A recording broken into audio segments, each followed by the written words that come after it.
Olá, ele é gerente de Relações Governamentais na Shopee, jornalista formado pela Universidade Presbiteriana Mackenzie em 2004, também tem graduação em Direito pela Unip em 2013.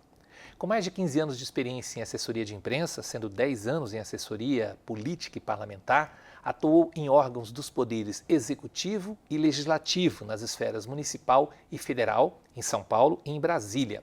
O programa Memória do curso de jornalismo recebe o jornalista Ricardo Vendramel. Ricardo, eu não vou te chamar de Ricardo, porque todo mundo sabe que ninguém te chama de Ricardo. Ioda, seja muito bem-vindo. Muito obrigado, Vanderlei. Obrigado pelo convite. É um prazer voltar aqui para o Mackenzie e participar do programa. Quantos anos você não vinha aqui? Eu acho que eu voltei aqui uma vez só, desde que eu me formei em 2004. Ou seja, em 20 anos eu voltei uma vez só e com certeza tem pelo menos 15 anos aí. Você lembra como é que você chegou ao Mackenzie? Como é que você escolheu fazer jornalismo? Lembro, e assim, eu lembro que não foi uma escolha muito racional na época, porque eu estava com 18 anos, tinha acabado de voltar de um ano morando fora do país, então, tinha tido ali contato com uma cultura diferente. Você foi para onde? Fui para o México. Uhum. Passei um ano no México, então voltei cheio de novas ideias na cabeça, mas sem certeza nenhuma do que seria da minha vida, do que eu queria para minha vida, E eu voltei um pouquinho antes ali do prazo, justamente para voltar a tempo de fazer vestibulares e tal. E na época eu tinha muita dúvida, sobre o que fazer. Porque eu não gostava muito de nenhuma coisa, mas eu gostava um pouco de cada coisa. Eu tinha um primo na época que era jornalista, então teve uma grande influência dele ali também. E aí meu pensamento na época foi, se eu fizer jornalismo, eu vou poder aprender, escrever um pouquinho sobre cada coisa. Uhum. E isso aí vai ser legal. Eu acho que foi uma ignorância sábia ali na época, porque deu certo, Foi... E você já conhecia o Mackenzie? Eu já conheci o Mackenzie, A escolha pelo Mackenzie, eu soube que o Mackenzie estava começando o curso de jornalismo. A minha turma, que iniciou em janeiro de 2021, foi a terceira turma, Então, estava no começo. E apesar de ser um curso novo, mas o Mackenzie sempre teve muito nome, um nome muito forte. Eu sou do interior de São Paulo, de Cafelândia, uma cidade a mais de 400 quilômetros daqui. Então, quando surgiu a chance de cursar o Mackenzie, foi uma das primeiras opções, com certeza. Você entrou, muitos garotos na época, ainda tem mais ou menos, entravam direcionados para futebol, por exemplo, Não consegui ser atleta, vou ser jornalista esportivo e tal. Você tinha alguma coisa específica pensando no jornalismo? Não, eu gostava muito de esportes também, ali de futebol, mas a prática esportiva nunca foi meu forte. Mas eu gostava muito de escrever. Eu sempre tive facilidade para a escrita, gostava muito, então talvez esse tenha sido o grande gancho, o grande motivo que me fez entrar para o jornalismo. Você fugia um pouco de televisão. Vanderlei, na época da faculdade, eu era extremamente gago. Eu sou ainda, muitas vezes dou umas travadas, mas se eu fosse apresentar trabalho... Rádio e TV, por exemplo? Rádio, TV, apresentação de trabalho na frente da sala, eu entrava em pânico e me faltava o ar, que eu não conseguia falar. Não é que eu gaguejava de gagagá, era que não saía o ar. Então eu sempre fugi de televisão. Como é que foram os seus anos na faculdade? Como foram esses 4 anos? Pô, foram anos incríveis, assim, eu acho que eu vivi muito a faculdade, o curso, mas a faculdade, a Universidade Mackenzie, eu perdi a conta de quantas vezes, ali a gente falou, isso é Mackenzie, Porque acho que só quem vive... Quando o Poças Leitão entrava em sala de aula. Entrava em sala de aula, a gente encontrava com ele no pátio, histórias daquele contava pra gente, Foi um momento muito, muito proveitoso, Tinha uma questão ali da obrigatoriedade do diploma, E depois o diploma caiu, quer dizer, hoje não é mais obrigatório. Você teve alguma preocupação depois disso, não? Quando o diploma deixou de ser obrigatório para o exercício profissional do jornalismo? Particularmente não, porque assim, minha carreira ela se encaminhou naturalmente para a área pública. E eu nunca precisei do diploma para ser contratado nos cargos. Eu sempre estive em cargos, né, comissionados, né, de confiança, então eu precisava do diploma de curso superior, mas não especificamente do diploma de jornalismo, né? Agora, sem dúvida, eu acho que para a profissão, né, para o jornalismo em si no país, tem um grande impacto e faz muita falta. Porque assim, na faculdade a gente aprende muito sobre a técnica, né? Então, sobre como fazer uma boa reportagem, técnicas de apuração, relacionamento com as fontes. Mas acho que acima de tudo, a gente aprende sobre ética e sobre responsabilidade.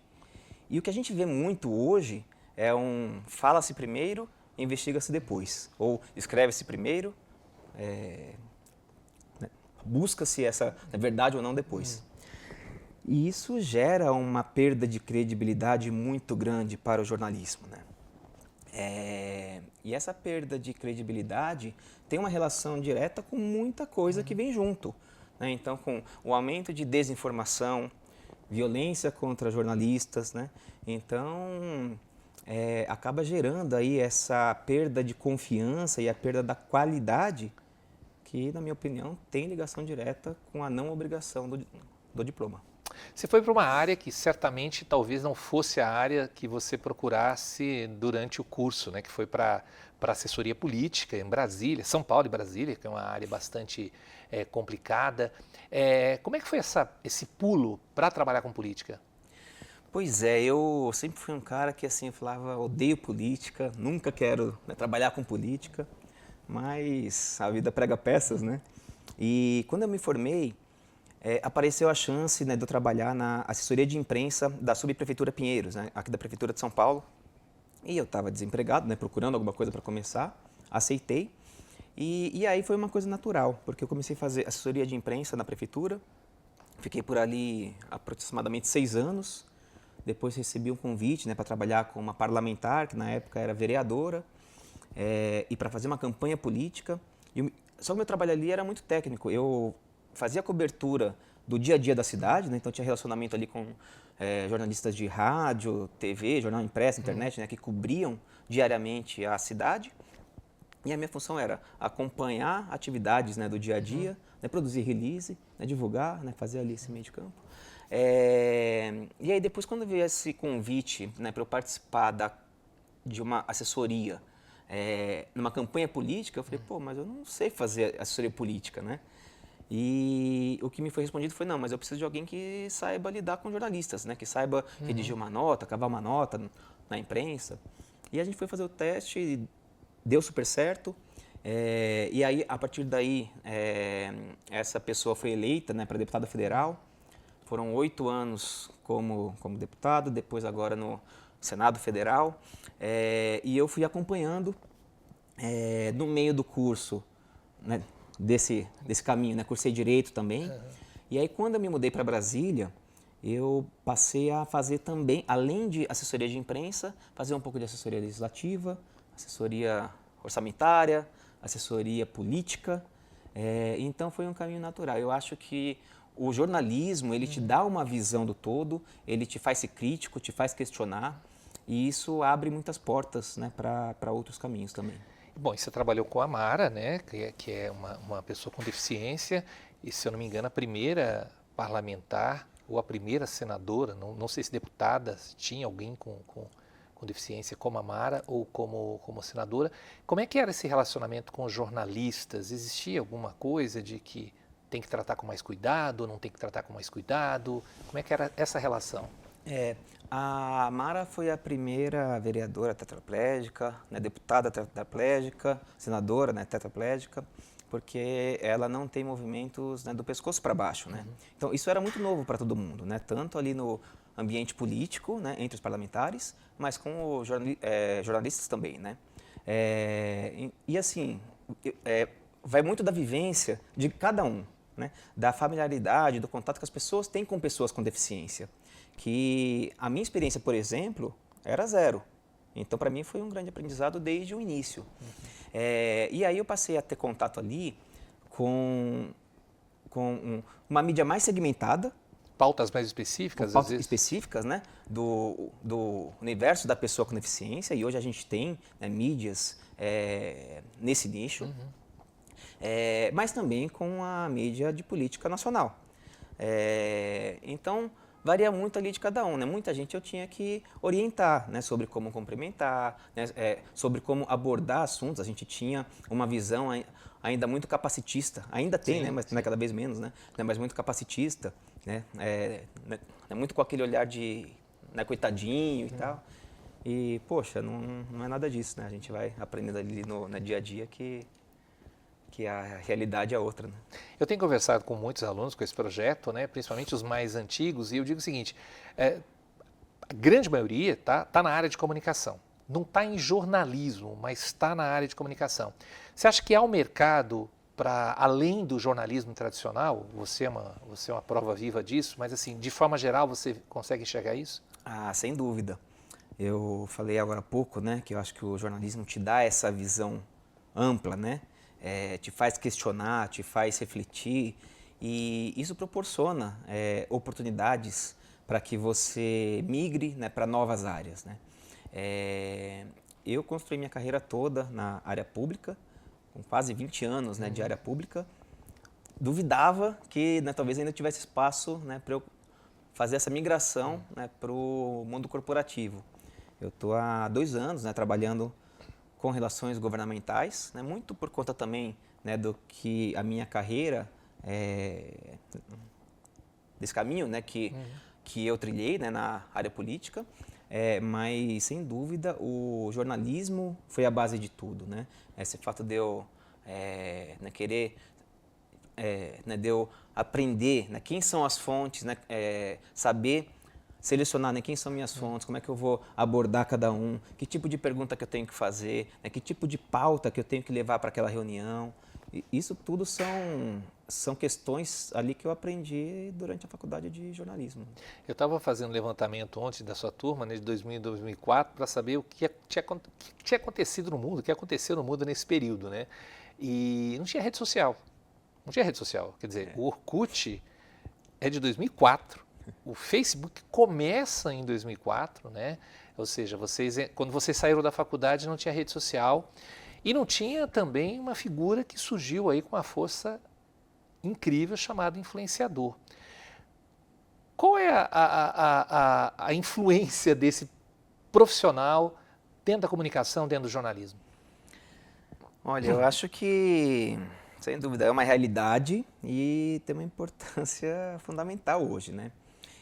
Se a gente traçar meio que um paralelo, a gente tinha outras formas de influenciadores, né? Ainda que não nesse patamar de hoje. Mas se a gente levar ali, né, talvez não tanto para o jornalismo, né, mas para ainda dentro da comunicação, da publicidade, a gente tinha pessoas ali, geralmente famosos, atores famosos, que já eram utilizados, né, para divulgação de uma marca, né, de uma mensagem ali. Mas eram pessoas famosas, né? A gente estava falando ali na nossa época, a gente ainda não tinha redes sociais, mas tinha um blog. Né? Que era, de certa maneira, uma rede. Que era, de certa maneira, em que a gente já tinha, né, blogueiros, né, que estavam começando a se destacar, né, tinham mais seguidores ali e tal. Então, isso vem evoluindo, né? Agora, dificilmente, se a gente pensar aí 10 ou 15 anos atrás, se a gente perguntasse para alguém naquela época, né, se perguntasse para você, né, para qualquer pessoa, como é que vai ser o jornalismo, a informação, a comunicação daqui a 10 ou 15 anos, dificilmente alguém falaria, não, a gente vai ter pessoas que vão ser influenciadores e que vão ter milhões de seguidores e que vão ter carreiras, né, seguindo dessa forma, porque é algo que não era, né, previsto. E hoje a gente vê essas pessoas com uma capacidade imensa de movimentar seguidores, né, de ter seguidores ali, essas pessoas gerando conteúdo, gerando informação, e aí a gente vê a importância, né, dessas pessoas terem uma formação, de saberem como disseminar informação para que possam levar informação de qualidade, né, para esses seguidores. Porque, ainda pegando esse gancho, né, dessa mudança de anos atrás para cá, a gente mudou a forma de se levar informação, né, de se propagar, de se fazer jornalismo, mas também a forma de se consumir informação, né? Hoje, com as redes sociais, poxa, né, muita gente, né, quem é que lê jornal hoje? A gente estava conversando mais cedo, né? Quem é que lê jornal hoje? Quem é que entra ali num site de notícias ainda para ficar lendo, né, todas as notícias? O pessoal recebe ali pela rede social, né, pelo Instagram, pelo WhatsApp. Segmentado, é totalmente segmentado, né, com base em algoritmos. Né, que vão te deixar dentro de uma bolha recebendo só aquele mesmo tipo de informação. Né? As pessoas hoje, até notícias, né, quando você entra no site, você tem ali resumo. Né?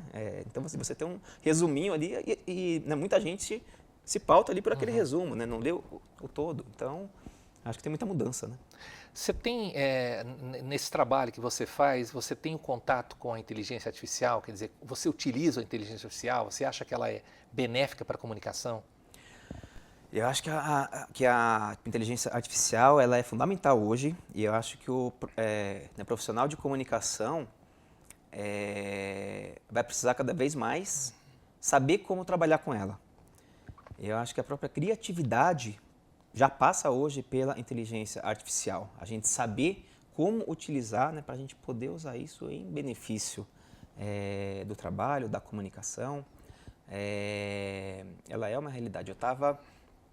Semana passada eu estava participando de um seminário em que o CEO do iFood estava falando sobre como o iFood utiliza inteligência artificial, tanto para as questões ali, né, mercadológicas, como para a própria comunicação do iFood.